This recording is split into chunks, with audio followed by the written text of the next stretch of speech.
Je suis Bativi Bama, technicien en bâtiment et formateur en métier de la pierre et des BTC.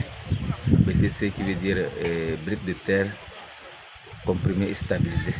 Métier de maçonnerie, j'exerce depuis, j'ai eu mon CAP en 2010. Donc je suis dans 14 ans de maçonnerie et de co-construction. C'est après, dans ça je suis au moins dans 10 ans. Après j'ai été formé dans le métier de la pierre, la taille et pose de la pierre. Après ça, j'ai été formé comme formateur dans l'éco-construction. Vraiment, ça n'a pas été du tout facile. Je n'ai jamais rêvé d'être maçon. Mais après mon parcours au collège, au lycée, c'est arrivé au lycée. J'ai eu un échec. C'est en première, j'ai échoué. Et là, on m'a orienté d'aller vers la technique. De là, je suis allé. C'est comme ça que j'ai pris goût. Mais en m'orientant, on m'a demandé si je suis partant. Parce que ce n'est pas un travail facile. Il faut d'abord partant. Il faut accepter le métier d'abord avant de l'embrasser. Si on te force, tu risques de démissionner en route. Parce que ce n'est pas un métier facile. Il faut beaucoup de courage et de profession. Et surtout, beaucoup de patience. C'est facile quand même. C'est comme ça. La maçonnerie, ça nourrit. Ça nourrit. Il y en a qui ont appris la maçonnerie et ils se sont jetés dans autre chose. Ils ont même oublié la maçonnerie. Quand tu fais un bon travail, tu ne vas pas quand même rester comme ça. Et il y a encore une chose, il faut être loyal. La loyauté, ça joue beaucoup. Il ne faut pas chercher à jouer les gens. Tu prends travail de quelqu'un, tu le joues, tout est t'appelle, tu lui donnes des faux rendez-vous, ça gâte ton image. Quand tu penses ton travail que tu peux le faire, le moment aussi tu es un peu occupé, fais le service comme ça. Dans ces 2 jours, je serai absent et lui aussi va prendre ses précautions. Il ne faut pas le promettre demain tu es absent, c'est pas bien. C'est un homme, de discuter, c'est un homme. D'abord, la maçonnerie ici à Dakar, ça ne paye pas bien. C'est ce que laissent nos jeunes frères même à l'Obukina. Ça ne paye pas bien. Franchement, le prix n'est pas bon. Vous allez voir, la personne va payer le matériel, les matériaux. Quand tu donnes le prix du travail, il crie. Il crie, il dit non, telle personne, là-bas on l'a fait à tel prix, pourquoi toi tu donnes tel prix? Oubliant que l'argent, tu prends, peut-être jusqu'à la fin du travail, tu as déjà bouffé tout l'argent. Mais ce que tu as fait, ça reste, ça c'est pour des années. Les gens ont l'impression de regarder l'argent. Oh, c'est pas ça, mais il faut voir la valeur de la chose. L'on va construire, finir ici pendant peut-être 20 ans, 30 ans, peut-être 50 ans même, avant de mourir. Mais c'est toujours là. Combien celui qui a construit, combien il a pris? Ça ne vaut pas. La valeur de la maison et l'argent, ça ne vaut pas. Surtout à Dapon, le prix de la construction, c'est vraiment... Ça ne donne pas. C'est le conseil fortement embrasser ce métier parce que ce métier est porteur. Ce métier est porteur. Maintenant, les gens sont en train de comprendre. Si aujourd'hui, il arrivait que, par exemple, j'ai parlé de l'éco-construction, de BTC, c'est des briques de terre comprimées et stabilisées. Par exemple, aujourd'hui, au niveau du KTP, à l'entrée du KTP, il y a déjà une esquisse qui a été faite là-bas. Donc, c'est moi qui ai formé les jeunes du KTP dans ce domaine.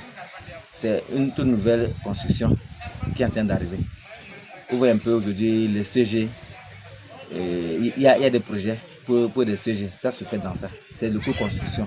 On utilise moins le ciment parce que le ciment émet le CO2. On profite maintenant pour aussi valoriser nos matériaux locaux.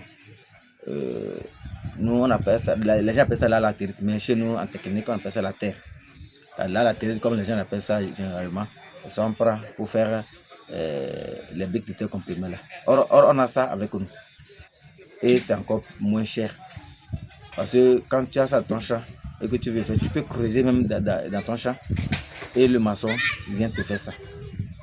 Pourquoi tu n'as pas que tu vas payer ça aussi par au moins des bêtes. Ça, c'est encore moins cher que le sable qu'on paie. Mais il y a encore une chose. Son part du coût. Par exemple, en construisant ça, le maçon, parce que c'est un travail qui n'avance pas, ça prend assez de temps. En construisant, le maçon dit qu'il te donne son prix, vous allez créer. Mais oubliant que l'avantage de ça, c'est quoi? L'avantage, quand tu construis en pierre ou en BTC, tu peux ne pas crépir l'intérieur comme l'extérieur. Il suffit de bien construire, arranger, c'est déjà bon. Mais quand on construit avec nos briques comme ça, tout compte fait, tu vas chercher d'abord à crépir l'intérieur. Mais que si tu n'as pas la main de crépir l'extérieur, tu vas faire une fois crépir l'intérieur. Mais quand tu vas prendre maintenant le prix, la valeur des matériaux, tu vas payer pour pouvoir crépir l'intérieur. Et faire les choses, et faire embêter ceux bien en pierre, matériaux locaux, et ne pas crépir à l'intérieur. Vous voyez, quand tu vas faire la part des choses, des prix des matériaux, le coût de construction et le choix de la pierre est encore moins cher. Ce que les gens ne se rendent pas compte rapidement.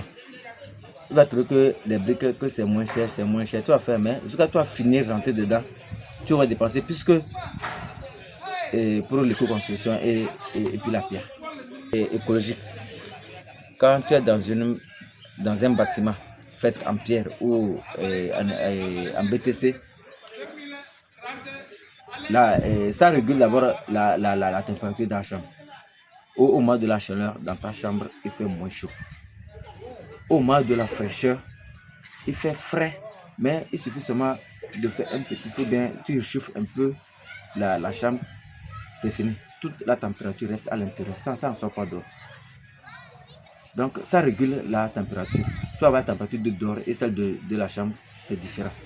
Quand il fait frais dans ta chambre, il fait moins frais. Quand il fait chaud dehors, ta chambre, il fait moins chaud. Ta chambre, il fait frais que dehors.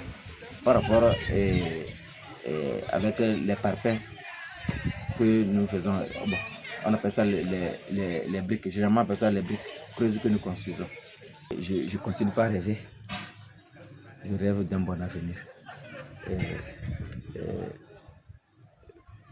On doit entreprendre, nous cherchons à entreprendre. Nous avons une ONG qui nous appuie, GEVAPAF, que je jette des fleurs en passant. C'est une ONG vraiment qui lutte beaucoup pour les jeunes dans la région des savanes, pour l'insertion des jeunes dans la région des savanes. Cette ONG, c'est elle qui forme les élèves dans l'éco-construction et dans l'unité de la pierre. Et en dehors de ça, elle forme, après la formation, il y a d'autres formations secondaires qu'elle forme. Donc, il y a beaucoup de choses. J'exhorte beaucoup de jeunes, surtout ceux qui ne font rien, de ne pas penser que la maçonnerie c'est un métier qui est difficile. Non, quand on s'y donne seulement, on s'en sort. Malgré que c'est un métier pénible, mais il y a de l'avenir. Il y a de l'avenir dans ce métier. Il y a de l'avenir dans ce métier. Beaucoup de nos jeunes, comme je disais auparavant, ils ont fini, mais comme ça ne paie pas bien, surtout ici au nord, ils sont allés dans les pays voisins. Quand ils reviennent, ils sont revenus, ils sont en train de réaliser.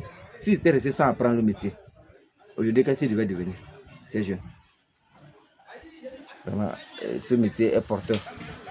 Ce métier est porteur. C'est un métier qui ne finit pas. Parce que tout le monde cherche à construire aujourd'hui. Et pas de petites maisons, mais on cherche à construire de grandes maisons. Donc, la main-d'œuvre autre est nécessaire. Dans 50 ans, il y en aura des constructions vraiment, il y en aura manque de main-d'œuvre si les jeunes ne s'y mettent pas pour apprendre ce métier aujourd'hui.